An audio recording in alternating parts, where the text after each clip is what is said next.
Så kan det også være det, jeg kalder forlænget eller forsinket synapsudveksling. Det er meget relevant i forskning omkring Parkinson og sklerose. Der har vi jo dels sænket dopamin, neurotransmitterstof, særligt interessant i forbindelse med forskning i Parkinson. Det kommer vi ind på om lidt her i hjernens respons på dopamin. Men det her med at have en nedsat funktionalitet, altså synapsudveksling fra at vi tænker en tanke, til vi gerne motorisk vil udføre den. Det kunne være at flytte den ene fod, eller ben, eller arm, finmotorik eller lignende.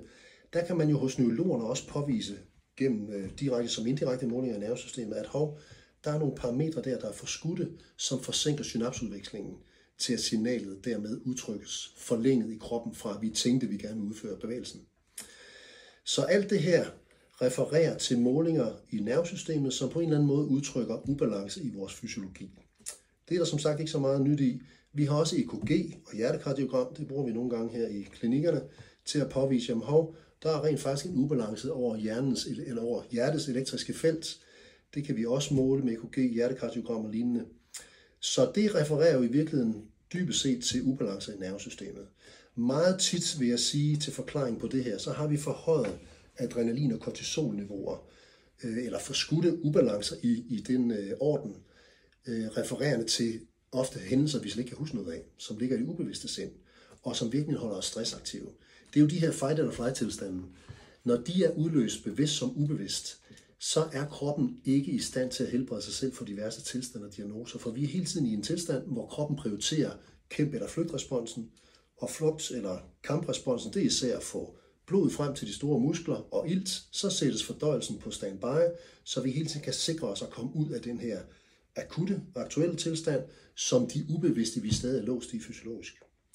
Så der sikrer kroppen altså sin overlevelse ved at prioritere blodet til de store muskler og sætter fordøjelsen ned. I den proces kan vi ikke regenerere fra diverse diagnoser. Så det er rigtig vigtigt at få forløst den der hormonelle parameterforskydelse i form af fight eller flight, kæmpe eller flygt tilstand, hvis vi skal have hul på nogle kroniske tilstande og også voldsomme akutte tilstande, vi som individer er låst i. Det kan altså afspejles med diverse målinger i nervesystemet. Men alt, hvad der sker her, og som udtrykker sig i kroppen, har i virkeligheden en faseliste i hjernens neurosystem. Så prøv at forestille jer her omkring 1 milliard neurotråde. Det er uvist, hvor mange vi har. Men de løber altså på kryds og tværs i hjernen og forbinder sig gennem rygsøjlen, gennem hjernestammen ned til centralnervesystemet. Det her det er den egentlige faseliste til at forstå, hvorfor vi udvikler først psykiske ubalancer og sidenhen meget ofte også fysiske. Især hvis vi oplever en reaktivering af de her stresstilstande. Så neurosystemet er uhyre sensitivt. Det, der er spændende her, er at forstå, og det her det er en af de nye forskningsgrene, som underbygger det, som det her faktisk bygger på. Det er den germanske nye medicin. Der startede jeg min forståelse på det psykosomatiske for knap 13-15 år siden efterhånden. 2007-2009, 4 år frem derfra, der sad jeg og nørdede lidt, kan man vel sige, i de her hjernescanninger, som Rykke Hammer, forskeren bag onkolog og den dygtigste hjernespecialist, vi har haft til dato, desværre død nu for nogle år tilbage. Hans forskning, den germanske nye medicin, GNM, ligger tilgængeligt på nettet eller på YouTube. Og der kan man altså gå ind og finde nogle af de her filer, som jeg selv sad og nørdede med, og siden han købte det store bogværk, han udgav dengang, for at forstå detaljerne af, hvorfor forskellige sygdomme udtrykker sig forskellige steder i hjernen, og hvad det er for processer, der løber formidlet fra hjernen ned, i virkeligheden nogle stressresponser, vi er meget ofte slet ikke er bevidste om.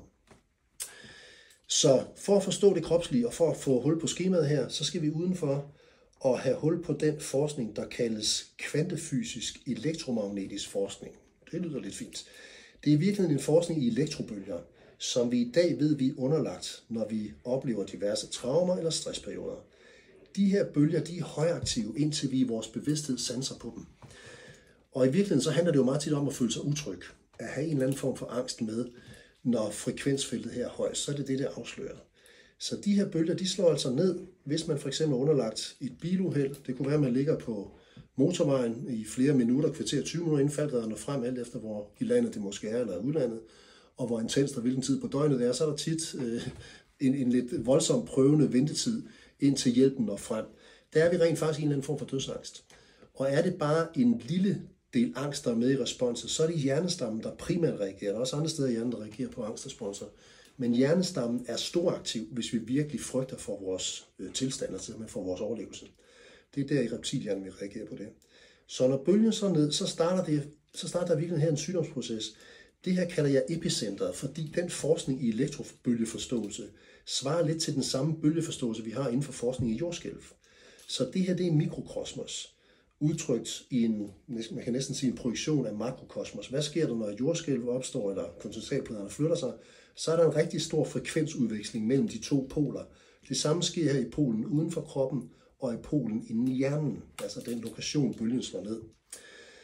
Og det jeg lige tager hul på her, og det er primært til faggrupper, der har vi en ny forståelse, som har bygget videre på den germanske nye medicin. Og den er blandt andet inden for kvantefysikken, men også især i regulær måling på elektrobølgers effekt i hjernens organeller, det vil sige hjernens celletyper, når den slår ned. Og den viser os, at langs neurosystemet her, der løber der en kapillær tråd. Der er virkelig en minimum en for hver neurogren. Den nye forskning påviser, synes at indikere, at neurosystemets kapillærforbindelser, eller hvad kan man sige, fortløbende kapillærer, i virkeligheden formentlig er endnu mere sensitive i neurosystemet. Så når bølgen slår ned, så taler man i dag om en mikromikroskopisk hjerneblødning, hvis det er voldsomme traumer, vi havde underlagt, altså hvor der virkelig er angst med i responsen. Så brister ifølge teorien her kapillærsystemet eller på lokationen her i epicentret. Så siver blodet ud. I blodet er der vand, og i vand er der calcium. Den calcium, den læres dels fra de her brist, men også fra, at hjernen meget tit står tørlagt. Læs det som en metafor. Men i virkeligheden er det jo det, der sker i mikrokosmos. At hvis sådan en respons efterlades uforløst gennem lang tid, så er der dårlig kommunikation, eller sige biokommunikation og transmitterudveksling i området, som tit tørlægger det. Og da vi også har væske andre steder i hjernen, for eksempel her, så mener man, at den calcium opstår dels fra tørlæggelsen, men rent faktisk også fra den her voldsomme respons. Så når kapillærerne brister herinde, så siver blodet ud, og den calcium, som er i vandet i blodet, den menes at krystallisere eller tørlægge sig og læres altså her som en kalkformation.